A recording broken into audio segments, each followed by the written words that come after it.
Alright folks, welcome back to the Don's channel. I am the Donfather. I'm just going to do a quick review of the weekend's fixture, starting from the Thursday all the way through till today, Sunday the 28th of June 20. Obviously this is round 4 now. On Thursday then we had the Swans versus the Bulldogs. Bulldogs ran out victors at the SCG against the Swans, 39-67 to the Bulldogs. That's 2 wins in a row now for the Bulldogs. I feel like they've found that competitive spirit that they were famous for last year. It epitomises their style, and they had been lacking that in the first 2 rounds, and something was completely wrong with the way they were playing, but they seem to have found that now, in their intensity and their play.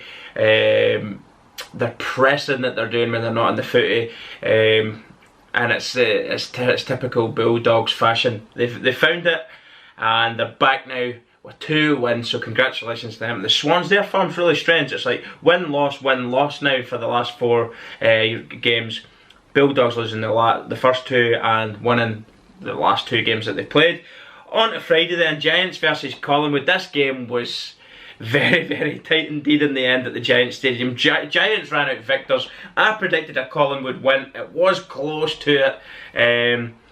Toby Green, wow, what a player he's becoming. Some people are saying, why aren't you holding him in such high regard as your Dustin Martins, Gary Ablett Juniors and stuff? He is that good a player. He is. But I think it's the way he does things off the Sharon, isn't it? It's his antics out with the playing of the game. It's the way he behaves.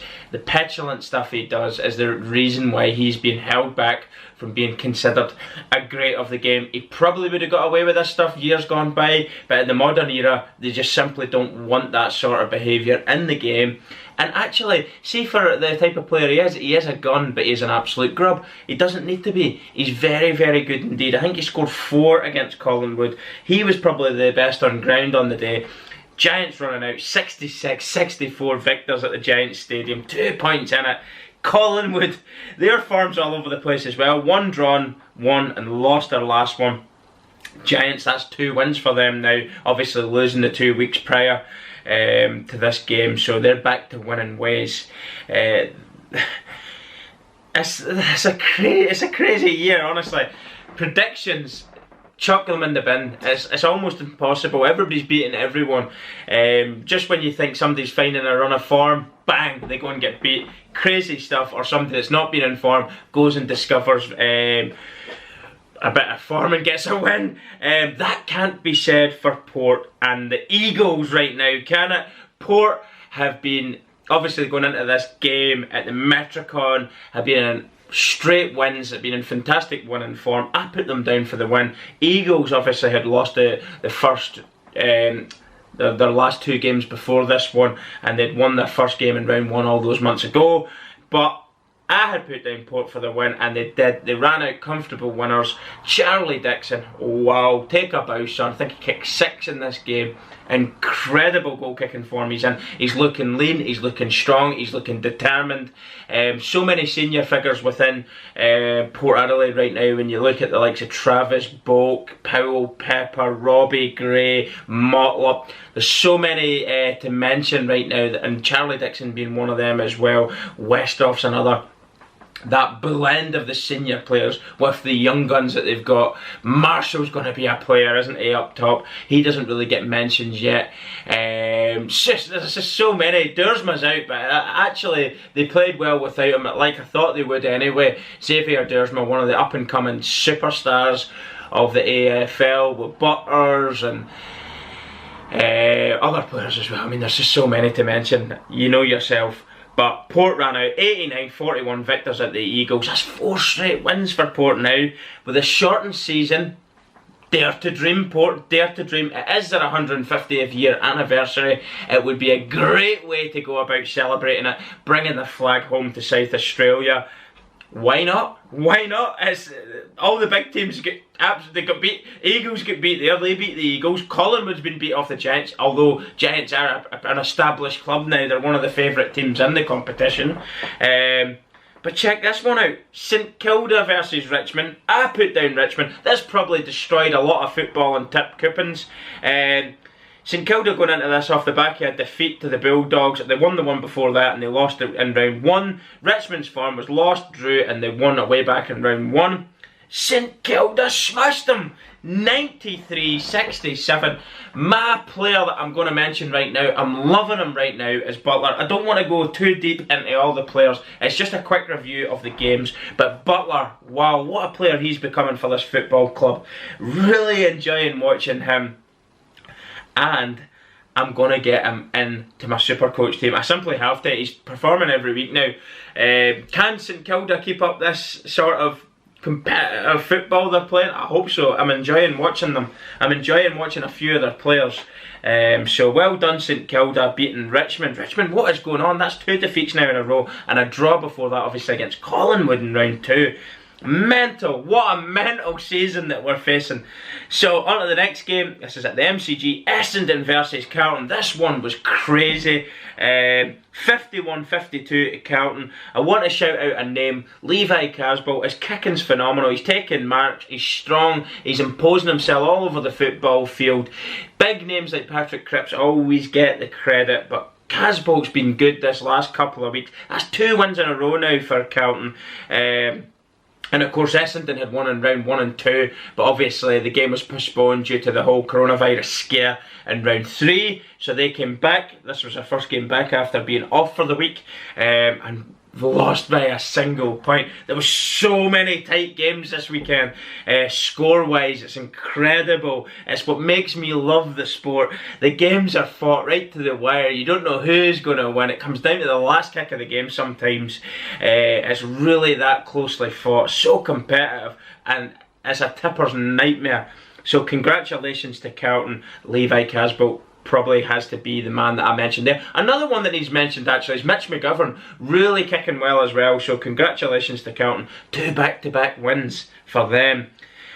On to the Metricon then. The Gold Coast Suns obviously won rounds 2 and 3, lost against Port Adelaide in round 1 against Freo, who have lost all 3 previous rounds. I had tipped the Gold Coast Suns to win this one, and they did. Rowell is absolutely bang in form. I call him Matt Wowell because he's just so good. 18 years old and he's already at 5th bookies' 5th favourite to bring home the Brownlow. It has been done before from a first year player. It's been done twice before. It's actually been done, can't remember the name of the player now, but the player who won it in his first year actually won it in his second year as well, 2 years in a row. My head's went blank, so apologies for that. But Matt Rowell is definitely on course for Brownlow if he can keep playing like this. He's been an exceptional form. He kicked 2. His disposals were in the 20s. Bearing in mind it's shortened quarters, he's an absolute gun. He's already getting loads of Chuck Norris jokes as well, which I think's superb. It won't do his confidence any harm at all, will it? Brilliant. As long as people can keep him grounded and realise, look, you are going to get games where you're struggling and make an impact. Teams will start to realise that he's a threat now and they'll focus a lot of attention on him, just like what happened to Lachie Neale last year, which was suicidal tactics on the day because there was so many guns in the Brisbane Lions that were out there to hurt, and it backfired. I think it was Port Adelaide last year. Ken Hinckley focused all of his attentions on Lachie Neale, which left Port open to being absolutely destroyed. I think they lost 6 goals in that first quarter against the Lions last year with that sort of tactic. But this is the sort of things that coaches are thinking about when you've got somebody that's flying like Matt Rowell. He needs to keep grounded. I'm sure he will. He's got an experienced player, a very successful player as his coach, who I think is going to do a great job in the future in coaching within the sport, to guide him in the right direction and keeping him grounded and keep his ego in check. I don't think he will. He seems like a humble young man, but you need to work hard. It's alright, he's very, very talented. He needs to be prepared to work hard and realise it's not going to be all his own way on a football field, and I think he will be an exceptional player in the future. Brownlow medal 2020, why not? Crazier things are happening this year. Congratulations to the Gold Coast Suns anyway. 64-51 on the day. 4 straight losses for Freo now. It's not looking good, and 3 wins in a row now for the Gold Coast Suns, who are actually a very enjoyable team to watch as well, I may add. They play a lovely brand of football and it's exciting to watch, so congratulations to them. On to Sunday's fixtures then. We're back at the Gabba between the Crows and the Lions. I actually predicted this to be an absolute going over. I predicted the Lions to hit over a century. They never managed that. Credit to the Crows, they did fight back in the second half of the game. Inspired by Taylor Walker, I think he kicked 2 or 3 goals in the second half of the game. But it wasn't enough. The Crows not strong at all this year. That's 4 straight defeats now, and the Lions 3 wins in a row. I predicted the win. I didn't think it was ever going to be in doubt that they got the win, but obviously I predicted a huge margin of a win. It actually was a pretty convincing win in the end up. 83-46 to the Lions. Deserved winners on the day. The one thing I want to mention on the Lions is the kicking was horrendous in this game. This could have been well over a century. So the scoreline doesn't actually really paint a huge picture of the game. 23 behinds for the Lions. It's just not good enough. I think Lockie Neal apologised after the game. He missed 6 attempts on goal. 6 behinds he had. For the amount of possessions that him and McCluggage had, for the amount of goals that were scored, 1 between the 2 of them, it just wasn't good enough on the day. But they won, and that's the main thing. The team won 83-46. Congratulations to the Lions. So back to the MCG, Melbourne versus Geelong. I never actually saw the game, but it looked like a bit of an arm wrestle, to tell you the truth, when you see how close the score lines are. 3 points in this one. And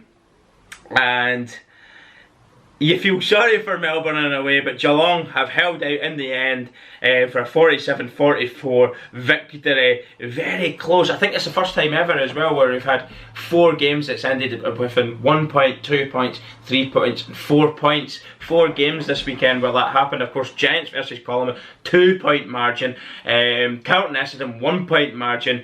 This one was a 3-point margin, and we'll get to the last game very, very shortly.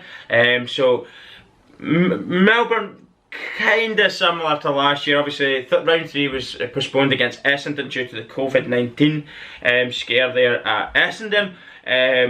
Lost the first round, they won the second round, postponed third round, and lost again. So they're all over the place a little bit. A lot like last year. And Geelong, a lot like the way they finished last year. Lost 1, lost 1. Congratulations to them. I'm sure that has them a little bit happier now. They've been stuttering a little bit this year so far, but I think they will come good. So on to the last game. I did predict it was going to be a tough game, and it did seem to be that way.